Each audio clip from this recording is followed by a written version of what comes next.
Hey guys, welcome to my shop. My name is Tony, and today we have a piece of English walnut. It's got all sorts of cool moss on it, little separation from the bark. I threw some CA in there to see if we could hold that on just while we're turning. This will be the bottom. We'll go for a live edge up on the top, see if we can keep some of this cool moss on there. Overall, it should be a fun turn. Little soft in the pits, so I also squirted a little CA down there and let it dry for a few days just to see if we get something cool out of it. So let's get it on the lathe, mount her up, and see what we get. So, part of my normal style, I've kind of marked out the broad center here, and this is the tight part, so we're going to put that up. And I'm going to use a standard 4-prong center on this end, and just a 3-bearing live center in the tailstock.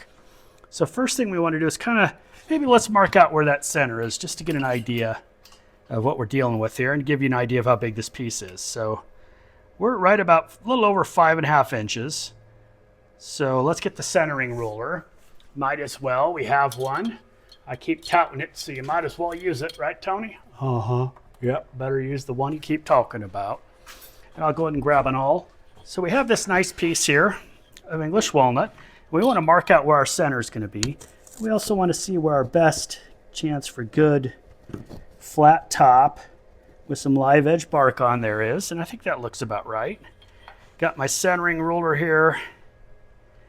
Get it right about in. And that looks pretty good. So this is roughly our center. Since it's a live edge, all we need is a little mark to kind of give us a spot to mark it out. So I've got that marked out using the centering ruler. So our next step is to go ahead and get the 4-prong in there and then bring up our tailstock. Just kind of see if that looks pretty flat to us. There's a couple ways we can do that. I mean, we can come in with an actual ruler. I'm 80 centimeters on this side and 80 centimeters on that side, so we know we have a nice flat top. So I'm going to crank that down. You can hear the bark cracking on this end, the end we'll be putting the tenon, because we've got some loose bark, but it feels really tight up here, so I think we'll have a good shot at getting a pretty cool little live edge. So from there, I'm going to move you around, and we're going to shoot this direction. Hopefully you'll be able to see some of the tool work as we build that tenon down there. I haven't had much success in doing that, so let's give that a try. And worst comes to worst, you never see this. Best comes to best, you get to see the tools warming around. So let's give it a shot. Okay, we got a brand new camera angle here I'm trying out. I'm just going to grab a standard cast iron tool rest here. And we're going to turn the speed all the way down, because I was just making pens a little while ago. And pens, well, I could spin those at 2,000 RPM. This, I cannot. Give it a nice crank there. Slowly turn the speed up. Put my hand over here on the lathe itself. See where we get our spot.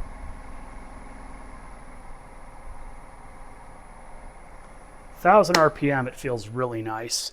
I had it cranked up way too high there just to see what it would do. That's never always a great idea. But I'm going to go ahead and put a face mask on here and just see if this camera angle turns out. I like it. See if it works. The big boy here. Got a nice edge still from yesterday's turns. Just try to peel away a little of this bark and leave it on as much as we can.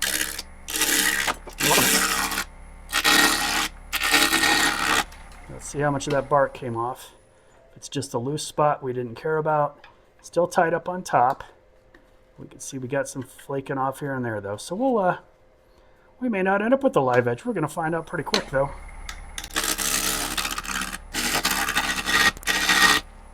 Already time to move a little closer in here. Yeah, that's interesting. There was a lot of bark under there that I didn't count in the shape.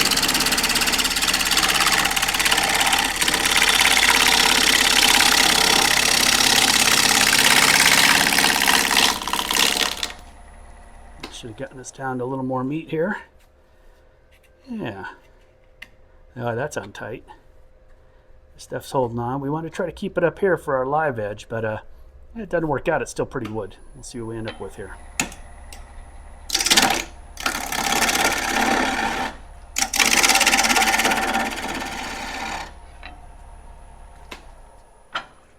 Keep moving in a little closer so we don't need to be hanging over our tool rest so much.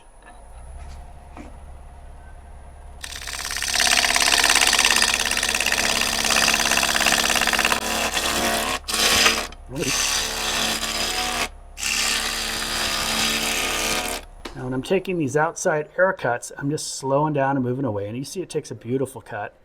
A little more tear out on the spot we haven't really touched yet. And we're going to have to get past all that to see what it does. But that is going to be some pretty wood in it. It's taking a nice cut. So let's go ahead and work on getting around first. Seeing how much of that bark's going to stay behind for us.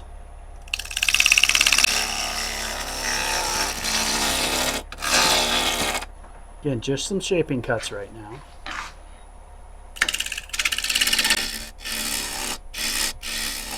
I can feel a little play right here.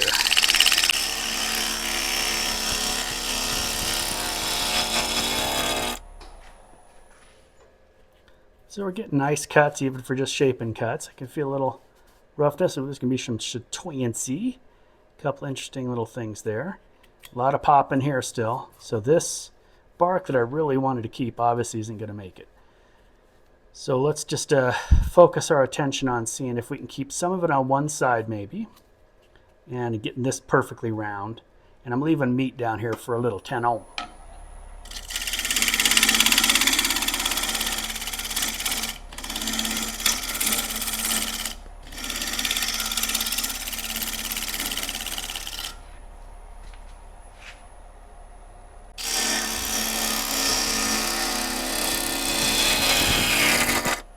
Once I get away from there, I'm not going for a pretty cut. All I'm going for is clean and round.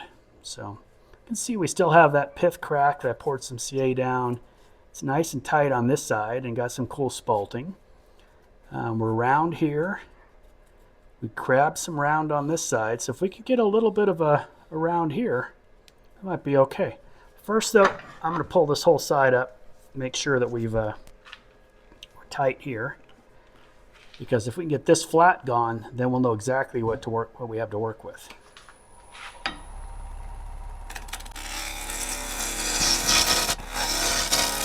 All I'm doing is finding my bevel and using my body. No pressure against the wood if we can avoid it.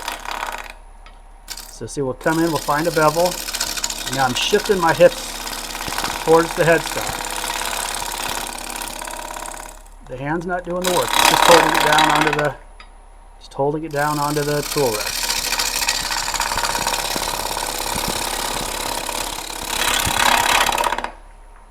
So we're getting close to the flat, but I can still feel it there a little bit. Gone here, and just a teeny bit there. So that would be the shape. We did lose our bark over here, which we kind of knew was coming, but we still have it on this side.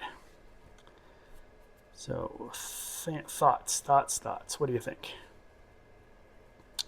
Do we go ahead and keep like one hairy side of this here? I don't know. I think we're kind of ending up with a less than attractive piece with a pretty piece of wood. I don't think I've done it justice.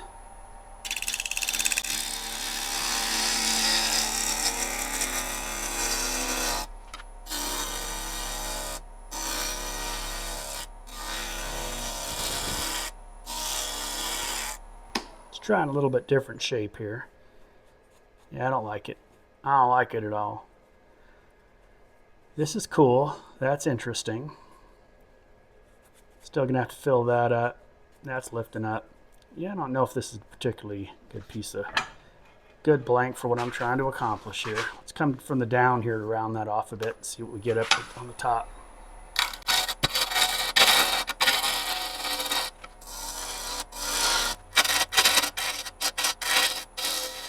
A little bit like carving at this point. I'm just kind of shaping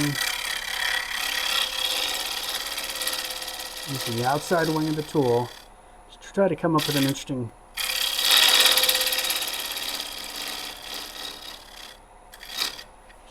shape for the neck up here. Let's see what we got. Still gonna have to fight this bark here, so I'm gonna have to come down quite a bit more if we want to get something cool out of that. And I think I'm willing to do that. I just want to come past this here. I think that is what I want to do. And that way we can maybe salvage something a little bit smaller out of it, but at least have like a coherent shape. Might be time for sharpening here soon too.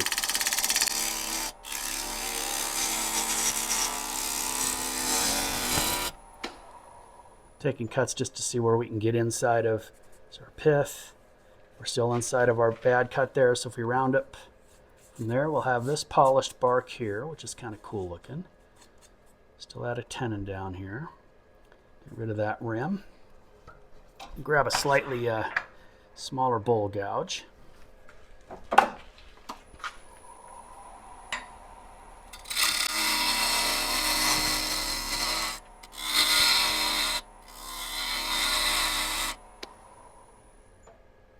Okay, that's rounded over quite nicely. Still has some moss in it.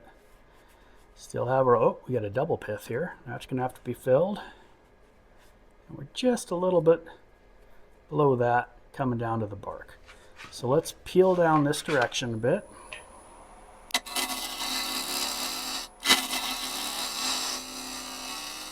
Just looking for a shape that we find pleasing. Ooh, that tore up terribly up here.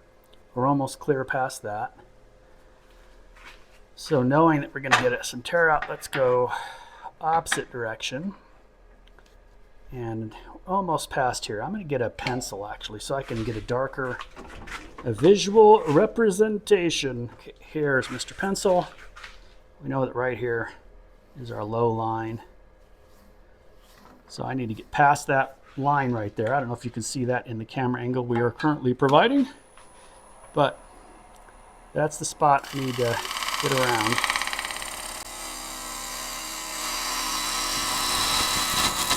Oops, there's a click. Don't think I clipped any of my bark on the top here. I did not. Still have a little bit of moss, and we're around all of the other parts. So all we have to do now is come up with a shape we're happy with. And I'm going to see if I can get a little shear scrape here.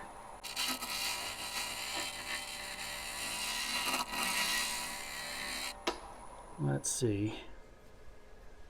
And I cleared up the ickies. That cleared up some of the ickies from the tear out from that downhill log. We still have some in there that's going to have to be taken care of. And I will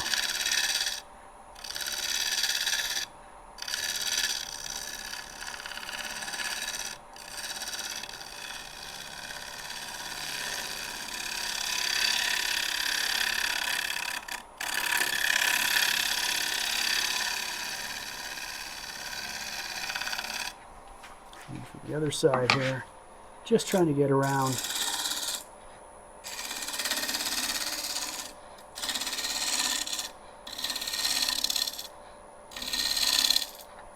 almost spherical, slightly different pot shape what I'm going for here, but let's see if we can. All right, I think I've got most of our shaping cuts and going two different directions. Got some interesting tear out right in the rings here. All looks pretty interesting though. We still have to fill our piths before we move on to the next part. It's definitely going to need a rounder bottom here, and going out of my way to try to save that bark, it might have been the mistake for this one, but at least we'll have something interesting here. All right, I'm going to go ahead and fill up these little pith cracks with some CA, let that set up, and we'll get back to this one when we get ready to round the bottom. Okay, I've let that CA dry in the piths up here, and overall, not happy with the shape right now. This might not be a good one to go. We'll see if we can save something out of it. But I'm going to go ahead and tighten up the tenon a little bit, and then see if we can go uphill the few passes, just to see if we got something we're saving here.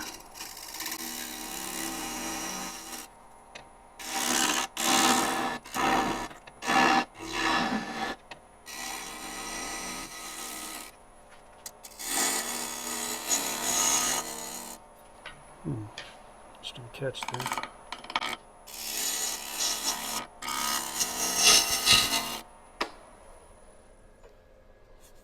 And that tightened up pretty good. It was tightened up. Started hitting the glue. That's what was giving me trouble.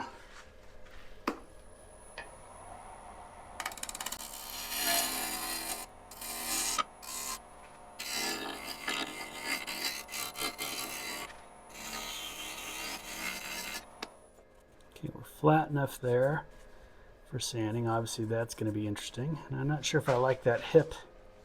Got a bit of a hippie flare there. And that might actually look nice if we round down. So this might require a little downhill cutting. Just a little bit. And then we can figure if we like that shape or not. Right now I'm not pleased with the shape.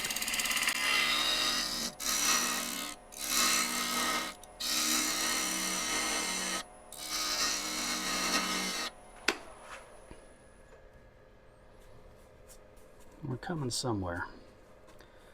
Still a lump right here that has to go. We can get that coming up the other direction with a nice pull cut. These still open. So I got quite a bit of extra work to do there, and that's probably not very entertaining. So I will take care of that stuff off camera, and we'll come back when we're ready to do something more interesting. Okay.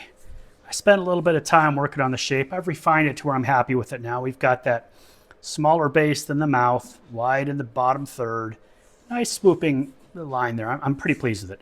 We still have some little cracks and stuff in the pith, and my tool lines with some of the air and rubbing just didn't turn out beautifully. So I'm going to get out the sanding now. I'll put you on time lapse, and we'll go ahead and sand this shape, maybe get a polish on it, see if this bark is going to be as pretty as I think it will be once it's polished up. And what we'll end up with is a small foot, about maybe a 20% larger mouth, and then we'll do a nice thin closed form on this. And it should end up being a nice decorative piece.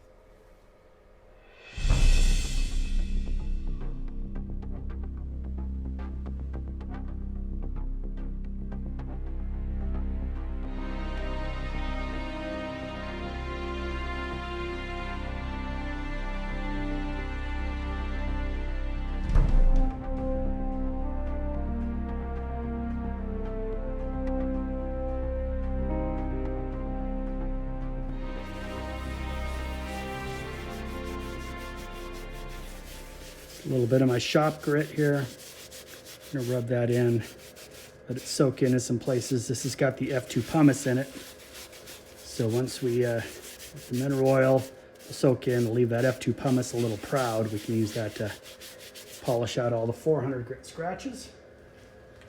It's kind of my normal routine for polishing stuff. I've always found that this English walnut takes a really, really beautiful polish.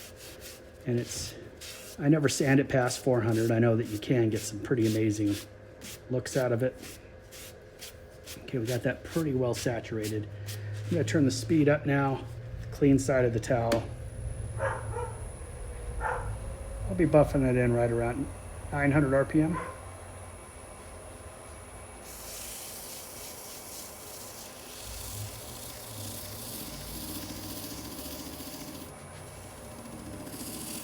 See how that's just coming off there?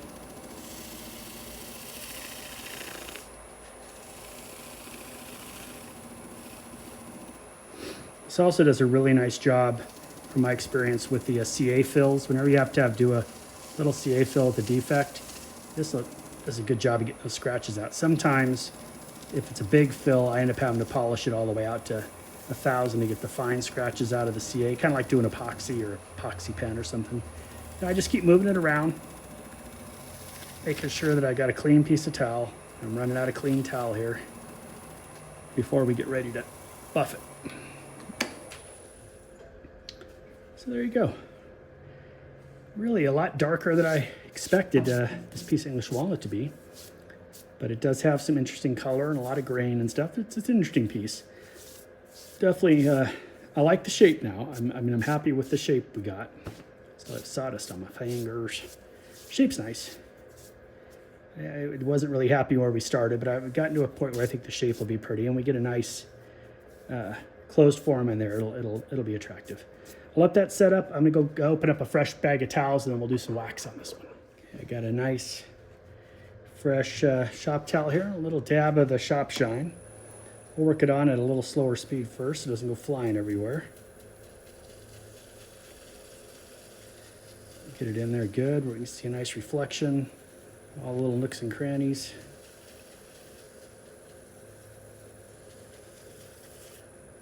Still pulling off a little bit of dirt there. little sawdust. So I'll close that up so we don't get it filthy. And then we'll bring the speed up. Nice and safe here. We can bring this up to 1300 RPM. We're at 1250 right now. Still have a little bit of wax on here, so I'm gonna melt that in and then just buff it on. Just keep moving around until our towel comes back clean. Nice, and really feel the heat even through the towel. Again, I'm holding the towel against my palm flat, so if it does catch on something, it'll go flying instead of my fingers. Still a fan of my fingers. And we can take this over at any point too and do a really nice buff on the wheel system. So that's where we're at for now. And I'll flip her around and we'll hollow the inside out. Okay, we've got it all flipped around. I went ahead and drilled off camera a little centering hole just for my depth. And we're gonna start this out at about 850 RPM. And we'll use a half-inch bowl gouge. We'll just start to work our way into it. And we'll turn this around in reverse when we start doing the inside curve.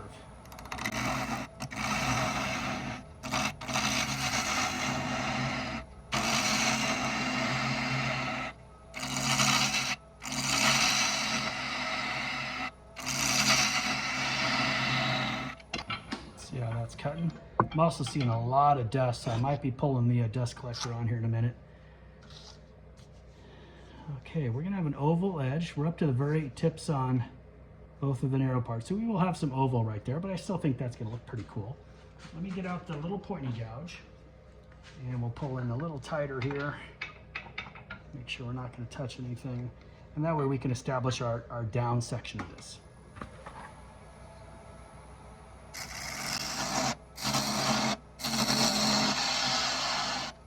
So with a little pointy, establish our rim here. Now we can start cutting under that, following it down that direction. So I'm going to go ahead and clear out a little bit more material in the middle before we move to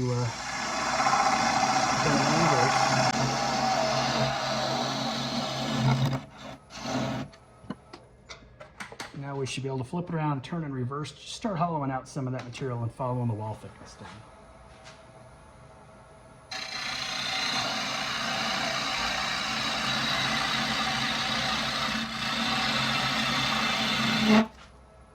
Taking some pretty aggressive cuts, trying to get some of the material out as fast as we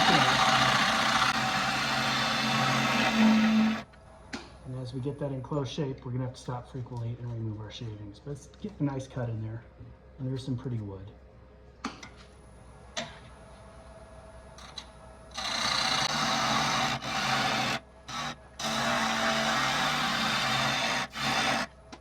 So as you can see, we got some nice, big, heavy shavings. Really an aggressive turn.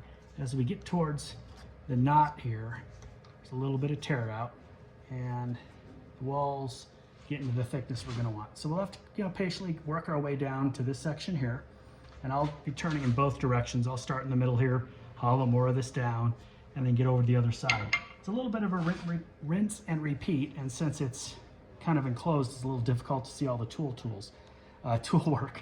So I will probably speed through some of this. If you have any questions or want me to focus on something specific, I'd love to hear from you about that.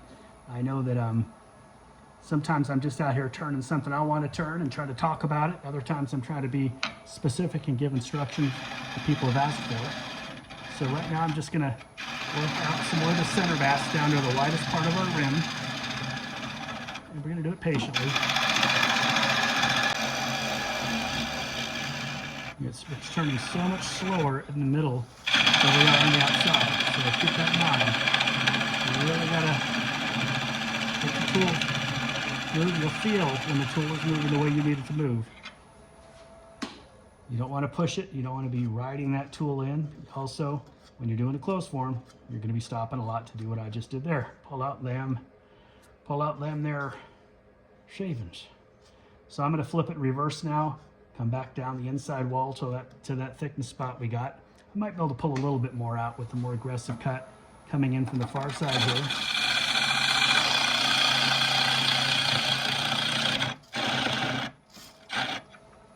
Now you really can't see what's in there, so you don't know if you're going to be coming up against a knot like we hit right there. That's what jumped us around. Can you see that knot? So that knot is what just jumped our tool up and pulled a little bit out, but it's not bad. Knowing it's there will help me now when I take my pass going the other direction.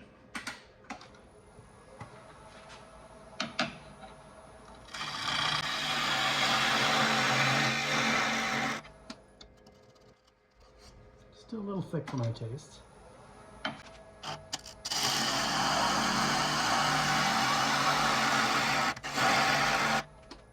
So I took a nice easy pass going down the wall until I got to that heavy section where I have to hog it out. And it's getting thinner.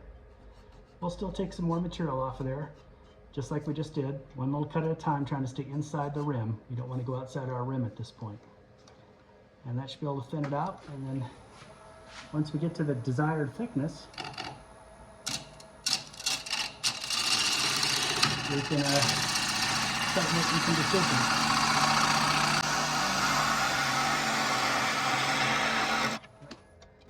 So you can get out a hollowing rig, like the Trent Bosch or Lyle Jamieson or one of those rigs, and really thin that out. But let's get our calipers and we'll actually measure. Let's see how thick our wall is right here. I think we're going to be just right around 1/4 inch.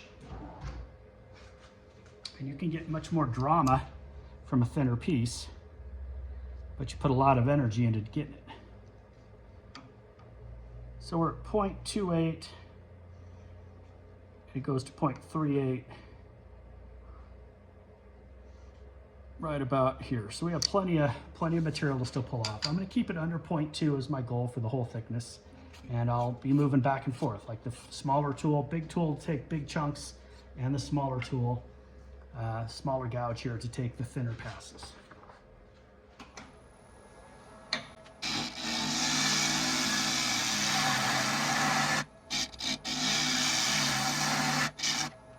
Now this type of wood, as it's turning, you can feel it starting to flex a little as you get thin.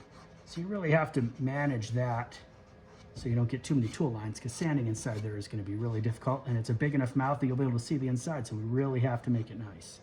We can't get away with any cheating. No cheating. So I'm going to come back around positive direction or forward and go back to some center mass material.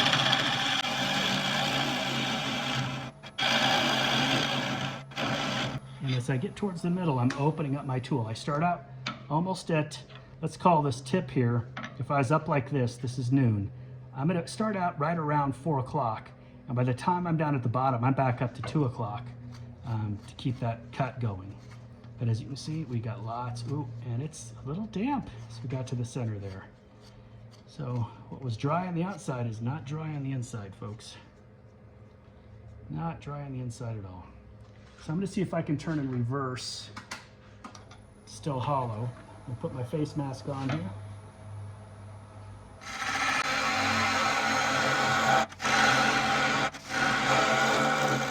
And I can feel it hitting that knot and really fighting me there. Still cutting well though, but got to stop and do that. So that's about it for this part. When we get down to the bottom, I'll pull you back around and give you guys show you how I'm going to thin that bottom up. But we're nice and uniform down to right about here. And now I just got to keep picking away at the little sections. And then when we turn the corner, we go back to traditional bowl turning. And I might actually get out the hollowing rig to make that just a little easier on myself. Sometimes it's fun to demonstrate how you can do this without any kind of expensive or fancy tools. But you buy the expensive fancy tools because it makes it easier, right? Or it makes it more precise. So I got to keep that in mind.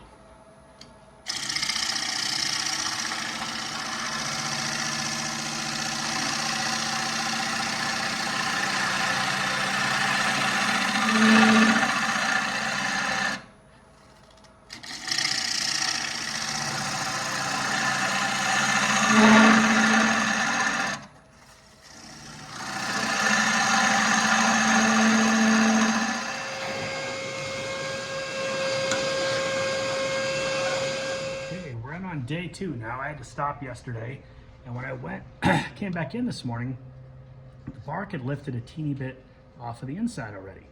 So what I've done is I threw a little bit of CA in there around the crack and let it cure up with a little bit of accelerator, and then went ahead and mounted the Trent Bosch hollowing system so I could really get down in here a little deeper. I might get out the visualizer later when we start working on how thin we want the walls, but I just wanted a little easier on my back, and thought we'd give this a shot. So we'll spin it up. We're turning at 898 RPM right now. I'm gonna switch out my hat for my mask. All right, keep talking to you folks, and let's see if something comes out of this. Could change a little bit here. We're in reverse right now, which is not what we want. There we go.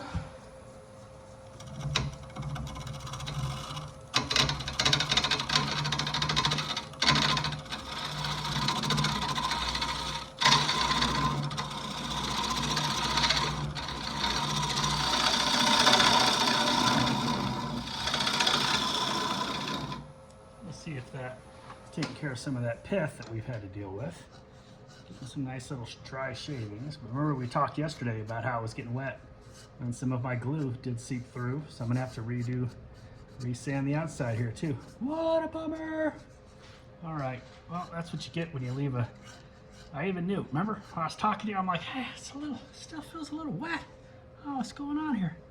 But we're almost past that pith, so I need to raise the tool rest up just a little bit higher. I feel like when I moved from my larger diameter tools, I think I lost my center a little bit. So let's clamp that down, and I'll move the collar down here as well. I reset this quite frequently. I know that a lot of guys don't have to with the Trent Bosch system, but I find that the two different diameter tools, I have three different diameter tools. I have 1/2 inch, 5/8, and 3/4. So I'm constantly readjusting my tool rest height. All right, let's finish that up.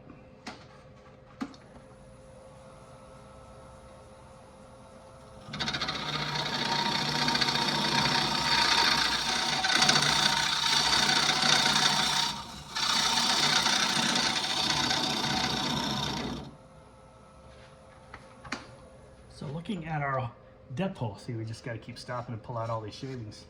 And my air compressor's down right now. A little air gun that I used broke, and I haven't went to Harbor Freight to pick another one up yet. But we're getting some really nice cuts, but we have a knot, and then this pith section on this side is really rotten. So we may or may not actually be able to finish this one out. We'll keep running at it. Still have a nice little edge here, but I'm gonna go ahead and keep the diamond card handy so I can, every time I stop, I can just kind of throw a little extra edge on there, a little extra fresh burr. Just touch it up a bit like that. Get a nice burr, I can feel it with my finger. Should be good to go.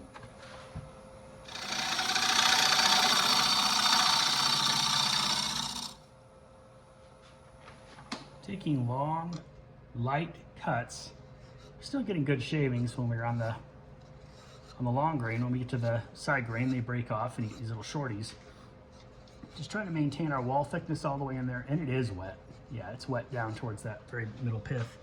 So we are going to see a lot of shape changing, but we're close to our depth hole now, and then it's just a matter of thinning that out and sanding it. Obviously, we will use shear scraper here in a minute.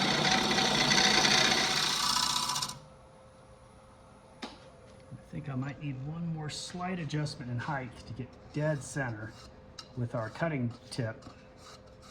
Every time you sharpen your cutting tip, you're going to slightly change where center is, but I think I'm right on there. So we're close. I just have the tip of the brad point drill bit I used for our depth. That's all that's left on the bottom here. Really don't, you can feel right on the tip as you're going down there exactly if you have any bumps in your wall. Right now I've got one teeny bump you can feel, but you really can't see. But I still want to make sure that that's perfectly smooth before I get the shear scraper out. Yeah, it's pretty nice. I feel like with the rotten pith sections, we're kind of playing with a little risky. It's a little risky because we're 1/2 inch there, 0.7 at the bottom, and 0.25, 0.26 right here at the tip. So we still have plenty of room to work with. So I'll just take a couple of smooth, slow passes.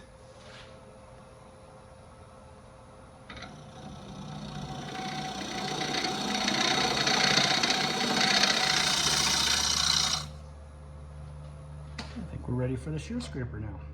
Okay, I've put my shear scraper on here from Trent Bosch. It's got a nice burr on it right now. And we're just gonna lightly scrape the inside, make sure we don't have any tool marks left. I have one or two little wee tool marks I don't like. So we're just gonna do a light scrape at fairly high speed with our mask and face shield on. So we swap out right around 900 RPM. Real light touch here.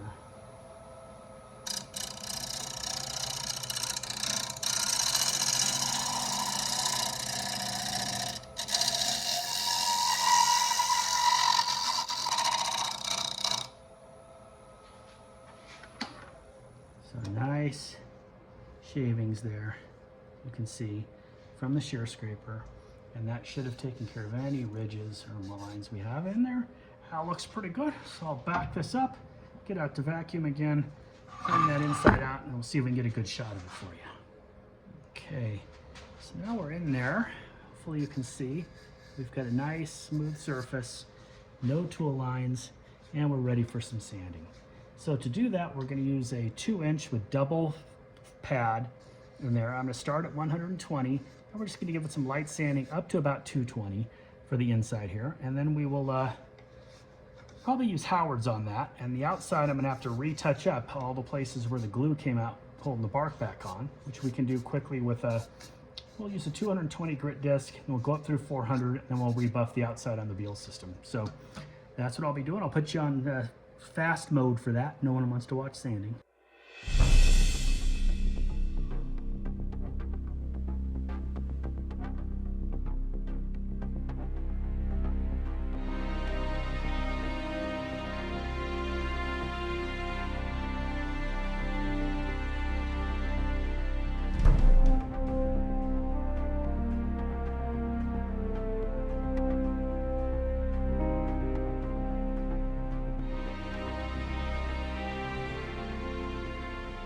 Okay, we have the outside all polished back up, just with our shop grit. We're going to take it over to the Beal wheel, and I'm actually going to work that with some white diamond.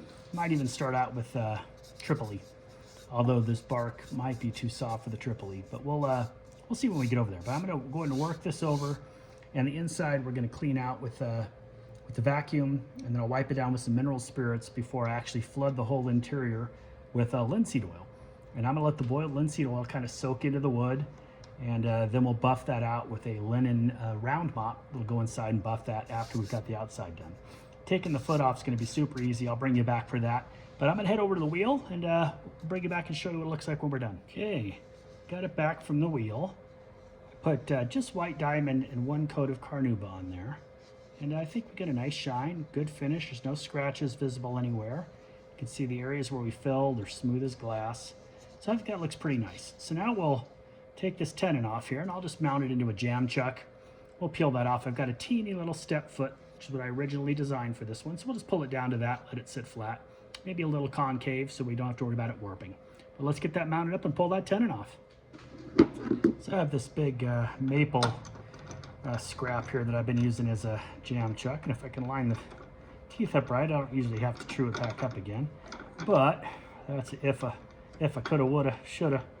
But let's see if we can line that up in there and not have to re-true it up. There we go, smooth. I like it. So I'm gonna just put a cloth in there. It's nice and light. And I don't know if I want to use this. Let's see if we have a clean section of it. So it's a little filthy. I think we can fold that up, get that inside our little hollow form here, or closed form. I don't know, what do you guys call this? Let me know if this is, I don't know, it's just, I always used to just call them pots, and then I got all watching other people, oh, it's a closed form, it's a hollow form. I don't know anymore. I just don't know. So to do this is a pretty simple, and you guys can see me do it. I don't think we're gonna add a little decorative foot or anything to this one. It just doesn't, the way it sits, I think it's gonna be just fine. So let me set you up so you can watch that.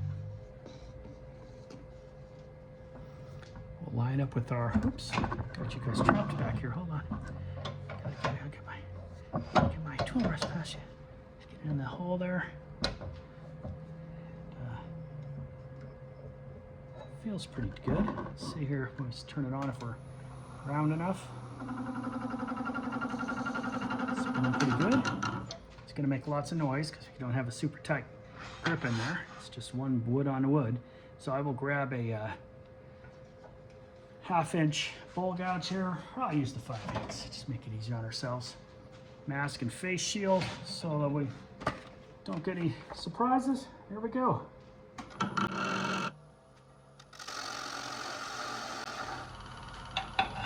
Just get flopping around there. It happens when you get something really thin and slightly at a round, huh? We have a pretty thin bottom, so I can feel it flexing in there. I just want to make sure we have clearance all the way across here and a slight dish in the bottom, and we do. So I think from here I will go to sand it first, and we'll sand it real quick, and then I will peel that tenon off with the other bowl gouge here. So let's get that.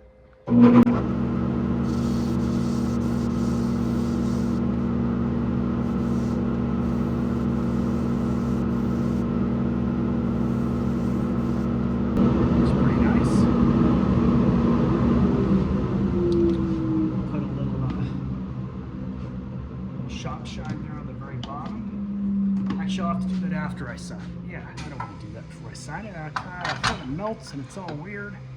So let's go ahead and peel this rest of this tenon off. It's already pretty loose and it's got a crack in it, so we've got to be careful.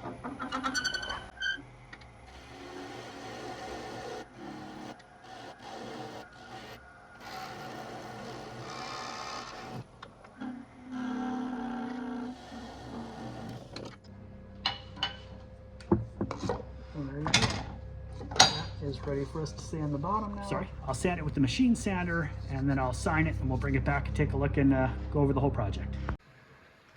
Well, there she is, all wrapped up and finished.